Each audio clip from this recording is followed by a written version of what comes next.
Kaum muslimin dan muslimat, mohon maaf, tujuan daripada ini bukanlah untuk mencari siapa yang menang, siapa yang kalah, siapa yang lebih hebat, siapa yang kurang hebat. Tapi tujuannya adalah menyampaikan amanah ilmu. Seketika Allah mengambil janji dari ahli kitab untuk menjelaskan apa yang datang dalamnya, dan kita pun diberikan Allah SWT, karena Allah dalam hadis Abu Hurairah riwayat Tirmizi dengan sanad yang sahih, man atahu Allahu ilman fakatamahu aljamahu Allahu yawmal qiyamati bilijami minan nar. Siapa yang diberikan Allah ilmu lalu dia sembunyikan, Allah akan kekang nanti mulutnya dengan kekang dari neraka pada hari kiamat. Dan silahkan barang siapa yang memiliki dalil yang lebih kuat atau merasa nyaman dengan keyakinan yang sudah diikat, maka itu adalah pilihan masing-masing, dan tentu saja pertanggungjawabannya di hadapan Allah SWT. Dan mudah-mudahan Allah memperlihatkan yang benar itu benar dan diberi kekuatan mengikutinya, dan diberikan keterangan tentang yang batil itu batil, dan diberikan kekuatan untuk meninggalkan dan menjauhinya.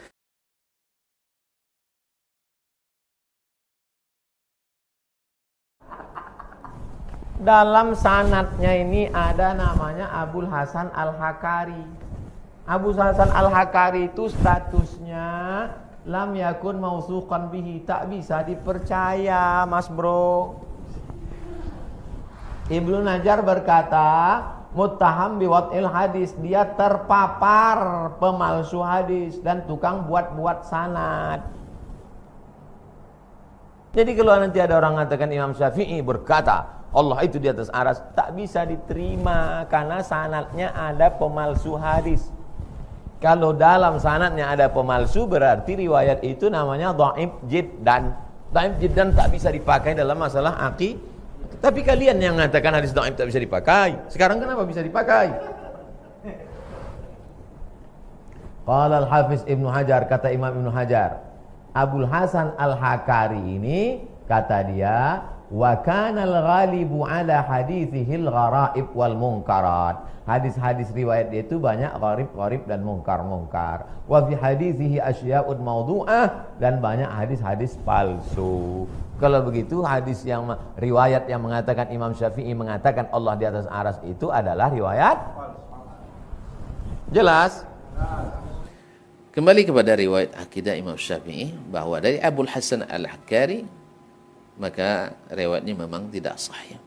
Tetapi dalam kitab sendiri Imam Syafi'i, dan dalam kitab Ar-Risalah halaman 7-8 berkata Imam Syafi'i, alhamdulillahillazi kama wasafa nafsahu, segala puji bagi Allah yang mana dia seperti yang dia sebutkan sifatnya. Kalau seperti yang dia sifati dirinya, berarti Al-Quran itu mesti dipahami secara zahir. Kalau tidak, seperti yang kita sifati. Wa fawqa ma yasifuhu khalq, dan di atas segala yang disifati oleh makhluknya. Apakah sifat yang kita berikan kepada Allah lebih hebat daripada sifat yang Allah berikan terhadap dirinya? Na'udzubillah. Ya, Allah katakan dia fis sama, istawa 'alal arsh.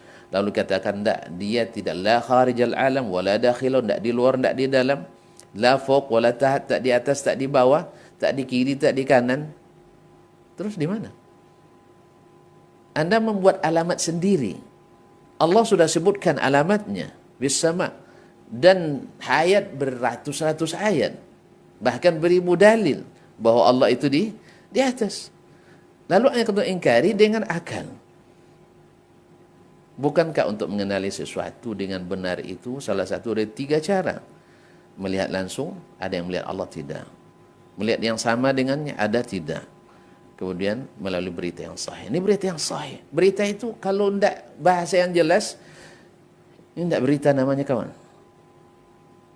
Tidak berita namanya. Kemudian ini tidak masuk ijtihad. Tidak masuk ijtihad, tidak bisa beranalogi di sini. Maka kalau antum beranalogi, pasti kiasnya ke makhluk. Kalau Allah turun, berarti kosong aras. Karena antum terbayang seorang raja turun dari singgasananya, kosong singgasana. Antum mengkiaskan raja dengan Allah dengan raja, makhluknya. Ini adalah qiyas ma'al farik fasidul i'tibar. Kemudian akidah Syafi'i diriwayatkan dari banyak jalan. Muridnya Al-Muzani punya kitab Usulus Sunnah. Di mana dia dapat? Dari imamnya Asy-Syafi'i. Kemudian Abu Tahir As-Silafi dalam kitab Al-Masyikhatul Baghdadiyah meriwayatkan dari selain jalan Al-Hakkari. Jadi ikhwani fillah, tak ada rotan akar pun jadi. Tak ada kayu jenjang di keping, tidak. Masih banyak riwayat dari Imam Asy-Syafi'i. Baik dari imam-imam yang bermazhab Syafi'i sendiri ataupun selainnya. Dan Imam Ibn Abi Ya'la dalam Tabaqatul Hanabilah memasukkan Syafi'i dalam Tabaqatul Hanabilah. Kenapa? Karena dia guru Imam Ahmad bin Hanbal. Dia meriwayatkan dari jalan Al-Mubarak bin Abdul Jabbar At-Tuyuri.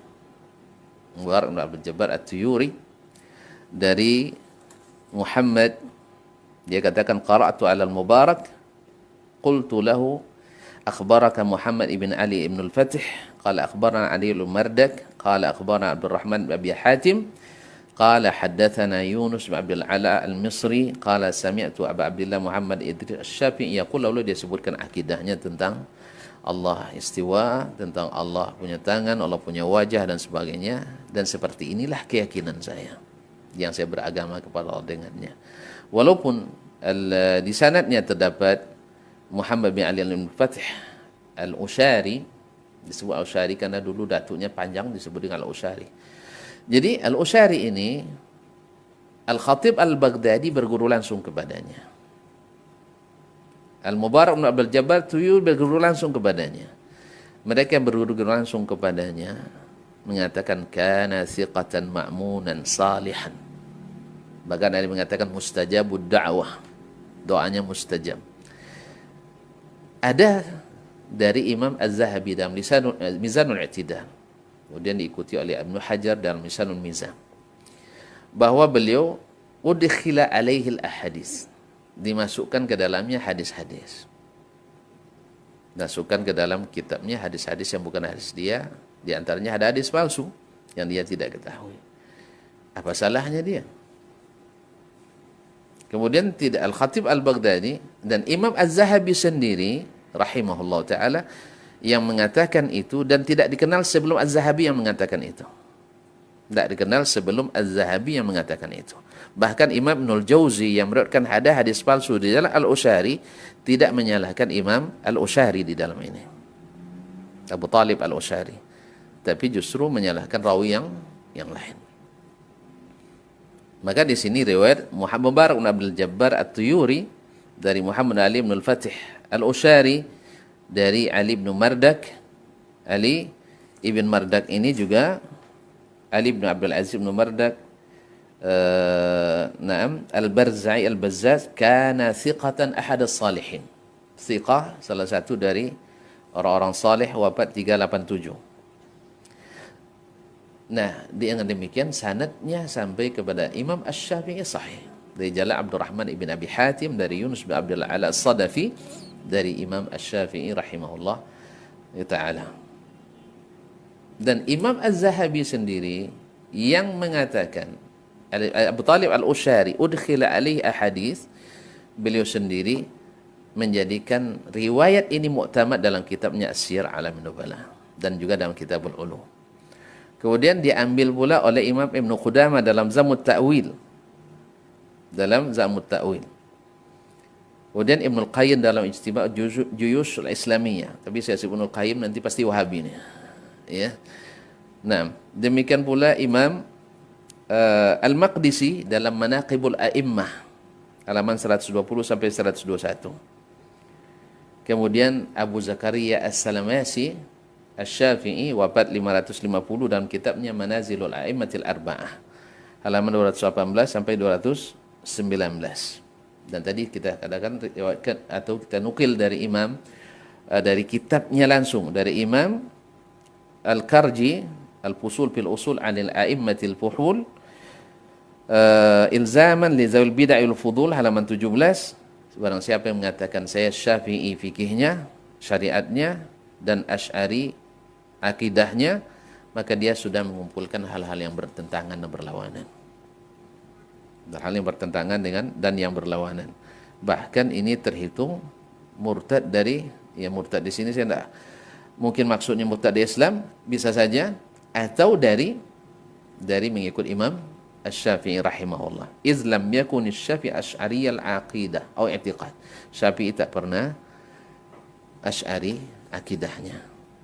Oleh itu kalau antum ikut dia di furu', ikut dia di usul.